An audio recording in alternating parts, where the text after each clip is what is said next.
건축주분들이 굉장히 혼동하는 부분이 뭐냐면은 시간적인 부분이거든요. 시간적인 부분. 일반인 분들은 인허가에 관련된 시간적인 내용을 잘 모릅니다. 잘 몰라서 이 인허가에 관련된 부분은 돌출적인 내용들이 나오고 있기 때문에 우리가 이제 예상하고 있는 시간에서 더 많이 걸리는 부분들이 있다. 이 내용을 좀 이해하시면 좋을 것 같습니다. 건축사들은 같은 도면으로도 지역에 따라 허가 가능 여부가 달라진다라고 지적을 하고 있습니다. 이 부분이 민원인, 즉 건축주 입장에서 보면 이해가 안 됩니다. 여러분의 구독과 좋아요가 강의 힘입니다. 구독해서 꼭 공부해 보시기 바라겠습니다.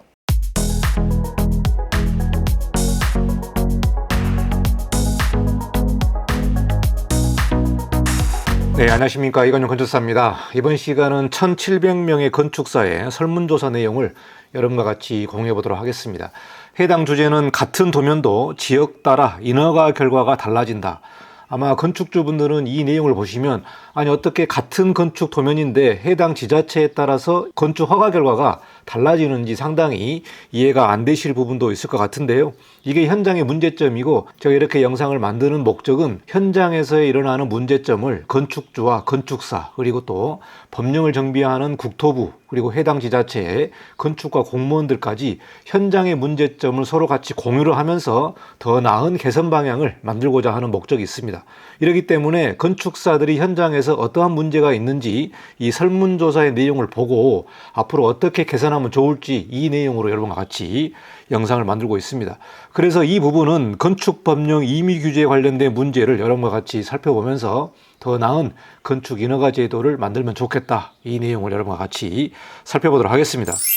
이 주제는 2025년 5월 16일에 건축사 신문에 실린 내용입니다. 대한건축사협회에서 건축사 신문을 발간하고 있는데요. 이 주제는 대한건축사협회에 법제위원회가 있습니다. 그래서 법제위원회에서 여러 가지 문제점을 발굴을 하고 또 설문조사를 통해서 구체적으로 인허가 제도의 현실적인 문제를 파악하고 있는 것 같습니다. 같은 도면도 지역 따라 결과가 달라진다. 정말 현장에서 많이 일어나는 문제가 되는데요. 건축공간연구원에서 이러한 문제점을 발굴하고 간담회를 했는데요. 경기도 31개 시군 건축사 1,700명에 관련된 설문조사를 했습니다. 그래서 전국의 건축사 통계를 보게 되면 경기도권이 제일 많습니다. 서울보다도 더 많은 건축사가 경기도에 있는데요. 그만큼 지역이 넓다 보니까 상당히 많은 건축사분들이 일을 하고 있습니다. 그래서 경기도에 관련된 건축사분 설문조사를 통해서 구체적으로 우리가 통계를 좀 잡아봤습니다. 구체적인 설문조사의 내용은 대지안의 공지 관련된 부분과 인허가 제도의 부분에 있어서 지자체별 해석차에 관련된 개선 논의를 했고요. 대지안의 공지와 건축 인허가에 관련된 임의규제 개선 제안의 부분을 검토를 했습니다. 그러면 구체적으로 설문조사에 관련된 부분을 좀 하나하나씩 살펴보면서 현장에서의 어떤 문제가 있는지 그 내용을 보도록 하겠습니다. 첫 번째 설문조사인데요. 조례상 거리 규정 위에 임의규제 요구를 받은 적이 있다. 이 부분을 질문했는데요. 우리가 건축법령에서 거리 규정이 있습니다. 1조 사선에 관련된 이격거리 기준이 있고요. 대지안의 공지라고 그래서 이 한 대지 안에 건축물을 이렇게 배치를 하게 되는데 대지에 관련된 공지 부분, 그러니까 건축선으로부터 이격거리, 또 인접대지 경계선으로부터 이격거리, 이러한 부분들이 지자체 조례로 정해져 있습니다. 그리고 해당 지자체마다 조금 다른 부분이 있는데 건축선 후퇴 부분도 있죠. 그래서 서울시 같은 경우는 대로변에 건축선 후퇴 3m를 해라. 이런 내용들이 조례로 규정을 하고 있기 때문에 먼저 우리가 건축 설계를 할 때에 조례 규정을 자세하게 살펴봐야 되는 부분이 되겠습니다. 그리고 또 타 법령, 그러니까 지구 단위 계획 구역에서 정해놓은 또 거리 규정이 있기 때문에 여러 가지 거리 규정이 있는데요. 이러한 거리 규정 외에 별도로 또 임의 규제 요구를 받은 적이 있느냐 없느냐 이런 질문을 했습니다. 그래서 임의규제 요구를 받은 적이 있다. 이게 35%가 별도의 요구를 받은 적이 있다고 결과가 나왔고요. 64.2%는 임의규제 요구받은 적이 없다. 이렇게 결과가 나왔습니다. 두 번째 조사는요. 대지안의 공지계획 시 임의규제 받은 내용들은 무엇입니까? 그러니까 대략 한 35% 정도가 임의규제를 받고 있는데 어떠한 임의규제 내용을 받고 있느냐? 이렇게 구체적으로 그 내용을 질문했습니다. 첫 번째는 적용 부분인데요. 적용 부분이 14.4%, 주차구역 부분이 30.4%입니다. 그리고 많이 나온 부분이 이제 기타로 나와 있고요. 그리고 지하돌출의 DA 부분이 18.3%입니다.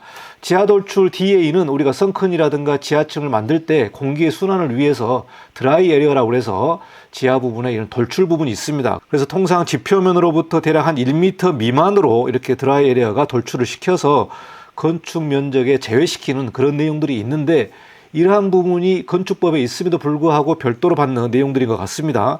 그리고 지하층 썬큰에 관련된 규정이 4%가 되겠습니다. 그리고 응답이 없는 부분이 12.5%로 나와 있고요. 이와 관련된 내용은 구체적인 사용 기준이 명시되어 있지 않기 때문에 주차라든가 조경, 구조물 위치 등에 관련된 문제에 있어서 관할청이 관행적으로 간섭하거나 자의적으로 해석할 여지가 있다는 지적이 나오고 있다.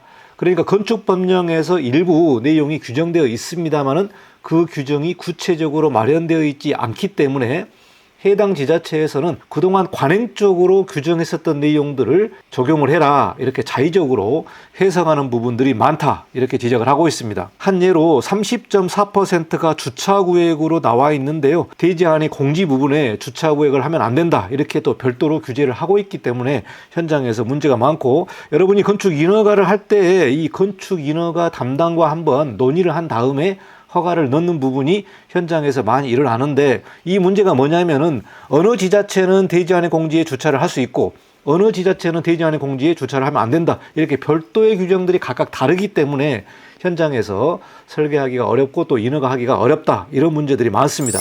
그래서 이러한 임의 규제를 하고 있는 부분에 있어서 이해가 되지 않는 추가 민원 서류를 요청받은 경험과 대응 방법은 무엇입니까? 라고 질문을 했는데요. 그러니까 해당 지자체 담당 공무원이 추가적으로 요구하는 서류가 있는데, 건축사 입장에서 이해가 되지 않는다, 말 그대로 법령에서 규정을 하고 있는데 왜 별도로 요구를 하느냐, 이해가 되지 않는 추가 민원 서류를 요청받는 경우가 있는지, 이런 질문을 했습니다. 여기서 답변을 보시면 없다, 전혀 문제가 없다, 이 부분이 6.6%고요. 요청받은 적은 있으나 이해하고 보완할 수 있음, 이 내용이 45.2%입니다. 우리가 인허가를 진행을 하다 보면은 보완 서류들이 많고 추가적으로 요구하는 내용들이 많습니다. 법에 없는 부분에 있어서 해당 지자체에서 별도로 또 서류를 만들어서 여러 가지 서류 작성을 요청하는 경우들이 있습니다. 그러니까 요청받은 적은 있으나 이해하고 보완할 수 있다, 이런 부분이 45.2%인데, 우리가 현장에서 업무를 하다 보면은 공무원의 마음도 이해를 합니다. 왜 그러냐면 공무원은 민원인, 그러니까 해당 주민들이 해당 건축가에다가 민원을 많이 넣거든요. 많이 넣어서 이거에 관련된 책임이 누구한테 있느냐, 이렇게 상당히 시달리는 경우도 있습니다. 이런 문제 때문에 건축가에서는 이러한 민원에 있어서의 책임을 명확하기 위해서 별도로 서류를 받는 경우들이 있습니다. 예를 들어서 준공 후에 건축물을 적법하게 유지 관리를 해야 되고 또 불법을 안 하겠다, 이렇게 또 건축주에게 확인서를 받는 경우들이 있거든요. 그래서 나중에 불법을 하는 경우에 그 책임을 건축주에게 묻는 그러한 별도 서류들이 있습니다. 이런 부분들을 우리가 이해할 수 있죠. 그러나 문제는 뭐냐면 전혀 이해할 수가 없으나 대응할 수밖에 없다, 이 부분이 43.4%입니다. 구체적으로 이 내용이 상당히 궁금한데요. 전혀 이해할 수가 없다, 해당 지자체 공무원이 요구를 하는 서류를 전혀 이해할 수 없다라고 하는 부분이 무려 43.4%입니다. 그럼에도 불구하고 대응할 수밖에 없다라는 답변이 나왔는데요. 왜 그러냐면은 허가를 내주는 사람은 공무원이고 해당 지자체이기 때문에 허가에 관련된 부분이 매우 중요합니다. 그래서 허가를 득해야 대출도 일어날 수도 있고 공사를 할 수 있기 때문에 사실 갑과 을에 관련된 부분이 명확하게 구분이 되어 있죠. 이러다 보니까 건축사 입장에서는 해당 지자체에서 요구하는 서류를 반영을 해서 제출할 수밖에 없고, 그 내용이 전혀 이해할 수 없습니다만은 그냥 대응할 수밖에 없다는 부분이 43.4%입니다. 해당 지자체에서 건축가 담당 공무원들이 만약 이 영상을 보신다면은 전혀 이해할 수 없는 내용이 무엇인지 해당 지자체 건축사 회와 한번 논의를 해서 이러한 부분들은 조금 개선해야 되지 않겠는가 한번 논의하는 것도 매우 중요할 것 같습니다. 그러니까 해당 지자체별로 행정청이 있고요. 건축사 회가 있습니다. 그래서 건축사 회와 행정청 간에 긴밀한 의사소통을 하면서 이러한 인허가 제도를 좀 개선하면 좋을 것 같다, 이 내용을 말씀드리겠습니다. 불이익을 당하더라도 원칙적으로 대처하였음, 이런 부분은 이제 공무원하고 싸우는 경우죠. 이런 부분은 이제 1.2%인데 대부분의 건축사분들은 불평불만이 있더라도 어쩔 수밖에 대응할 수밖에 없는 그런 현실에 와 있습니다. 그래서 이 내용을 한 번 더 공유를 하면서 제도 개선을 좀 해야 될 것으로 보고 있습니다. 인허가 제도와 관련해서 응답자들은 불필요한 민원 서류 요청과 과도한 인허가 보완 요구를 주요 문제로 인식을 했다. 그래서 이 내용이 조금 개선되면 좋을 것 같습니다. 다음 질문은 인허가 서류에 대한 지침에 있음에도 지켜지지 않는 이유는 무엇이라고 생각합니까? 그러니까 지침에 있음에도 불구하고 지켜지지 않는다. 그 이유가 무엇이냐? 이렇게 질문했는데요. 인허가를 할 때에 주무관이 법적인 근거에 대해서 확인을 해서 처리하는 경우들이 있습니다. 그래서 지하층이라든가 다락이라든가 필로티 산정 같은 부분은 별도로 주무관이 법적인 근거를 확보를 해야 되기 때문에 그 부분을 확인을 하고 인허가 처리를 하는 경우들이 있습니다. 그래서 지하층이라든가 다락 이런 부분들은 좀 민감한 부분이고 또 민원이 많이 일어나는 부분이기 때문에 해당 주무관도 민감해서 이러한 부분에 있어서 법적인 근거를 보다 더 정확하게 확인을 해서 처리를 하는 경우들이 27.8%다. 이런 부분을 우리가 좀 충분히 이해할 수 있을 거로 봅니다. 관할 지역청의 관행이다. 이 부분이 이제 문제가 되겠죠. 관행적으로 처리를 하는 부분이 무려 33.4%입니다. 그러니까 예전부터 다 그렇게 해왔습니다. 문제는 뭐냐면은 우리가 이제 해당 공무원도 계속해서 바뀌기 때문에 허가를 내준 공무원 그리고 최종적으로 준공을 내준 공무원 이 부분들이 좀 다르거든요. 그리고 공무원이 또 일을 하다가 그만둘 수도 있고 타 지역으로 또 갈 수도 있고 서울 같은 경우는 25개구가 있는데요.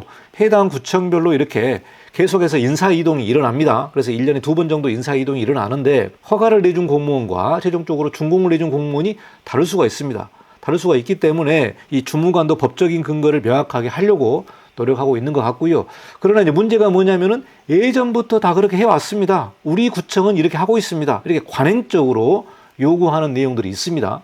그래서 서울시 같은 경우는 25개구 건축과장들을 다 모아서 이런 인허가 제도를 협의하는 것으로 알고 있습니다만은 그럼에도 불구하고 해당 지자체에서 관행적으로 요구하는 부분들이 있기 때문에 이 건축과장과 해당의 이 건축국장이라든가 이런 책임자들이 계속해서 이런 관행적으로 해오고 있는 문제들을 좀 해결하려고 노력해야 되는 그런 자세와 태도가 중요할 것으로 보고 있습니다. 건축사들이 이렇게 문제를 인식을 하고 있기 때문에 해당 공무원들도 어떠한 문제가 있는지 한번 살펴보고 개선을 해야 되지 않을까 생각을 합니다.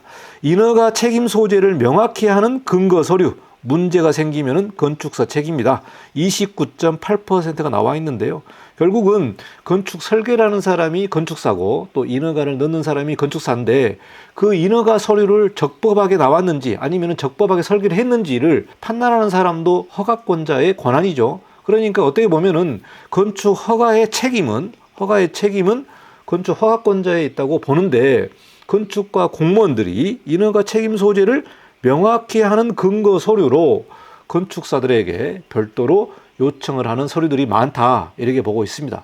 그러니까 허가가 잘못됐다면은 허가권자도 문제가 있습니다만은 이거를 해석을 하고 준비를 했었던 건축사가 잘못이다 이렇게 끌고 들어가면서 건축사들에게 책임을 전가하는 경우들이 상당히 많습니다. 이게 29.8%인데 여기서 문제가 되는 부분이 임의적으로 해석을 하고 관행적으로 적용을 하는 부분들 그리고 문제가 생기면 건축사에게 책임을 돌리는 이러한 내용들이 현장에서 문제가 된 것 같습니다.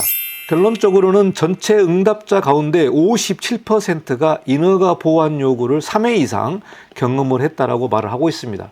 그러니까 인허가를 넣게 되면 보완 요구가 나오게 되는데 이거를 한 번에 싹 정리를 해서 요청을 하면 되는데 계속해서 1회, 2회, 3회 이상 요청을 하니까 건축사들도 이런 부분에 있어서의 시간적이라든지 또 보완을 준비하는 데 있어서 계속해서 시간이 지체되는 내용들이 문제가 되는 것 같습니다.